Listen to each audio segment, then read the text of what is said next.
Great to talk to you guys. I wanted to begin by asking you about working with Joe Swanberg. I mean, this guy is a real filmmaker. I mean, he makes like 9 movies a year or something, right? Like, and he's what's on it like film too. as an actor, an actress, working with him? What's it like on a set? Fun. Easy, fun. Freeing. He wants the best out of actors. He's a real actor's director, so his movies are very performance-driven. He really wants people to do good work and believe in moments and commit to it, and so it makes work really enjoyable. He's a very curious guy, so not only will he be curious about your own stories, and if you say something funny over the lunch break, it probably will end up in the movie. That's right. Later that day.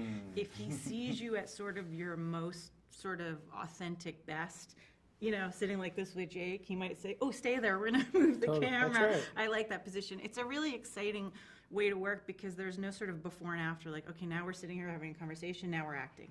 We're sitting here having a conversation, and now we're shooting, it's all and the it's same. all blurred. It's all the same. Yeah. Now, as an actor, I mean, you guys, obviously, you're on a TV show, you were Jurassic World this summer, you have Poltergeist. I mean, is there a difference going from a set where you're being chased by imaginary ghosts or dinosaurs to really being on a set like this where, you know, it's real? Like, the acting you're doing is real. Not that the other isn't. Do you know what I'm saying? Yes, it's a very different experience because, you know, for something like a Jurassic World, for example, which was a great experience, everything was written and created, and Colin had a vision and an explanation. Colin Trevorrow, the director, and an explanation for everything. So he would say, "I'm going to shoot this reaction. I need you to be really big because when you see the movie, it's coming after something so crazy that I need the audience to have like a laugh here." The difference is on a Joe movie, he'll go, "I know the sequence of movie this is, but anything that we do right now, then that's what's in the movie. We know how this has to end to get to our next story beat, but what you guys do as actors, that's what the movie is." Is that freeing? Is that very opening as an actor? It is very opening as an actor. It must be scary, too.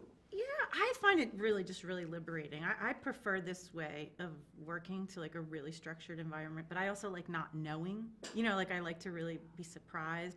I mean, it wasn't actually, in a weird way, I'm just thinking, like I made Poltergeist with Sam Rockwell and Jane Addams, so in some ways it wasn't like that different, but what is different, I think, is also the process afterwards, where, you know, when you're in a big movie that's really hoping to you know, like where you think everybody in the world is going to relate to this movie, there are some changes that happen to sort of serve that purpose. In a movie like this, I feel like you're really making a movie for other people like you. That's right. You know other what people I mean? who want to see it. Yeah, other people who are relating to the parent situation. That's right. You know, maybe a certain, like, you know, in this movie, this is a group of people who are trying to really stay true to their values, and their parents have a different set of values and different set of economic circumstances. So it's not like a specific audience that you're relating to, but you're not trying to reach everybody. It's not like a 17-year-old boy has to find this movie appealing, and that's really freeing. Right. That's right. You know? Yeah, that's really true. The scale is so much smaller. So we made this movie in 15 days for not a lot of money. So we don't need to compete with those movies. These movies are just there. We love making them, and we want people to see them and love them.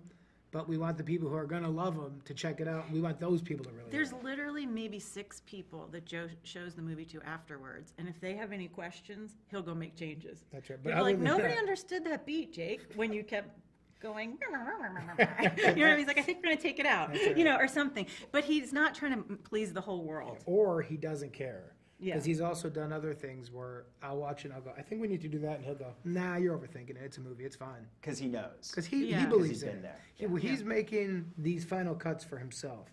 And there's something really exciting about that. Yeah. Well, he's an amazing filmmaker, and it was a great film and great performances Thanks from so you much, guys. man. And yeah, it's great talking to you. Yeah, you Take too. care, man. Appreciate it.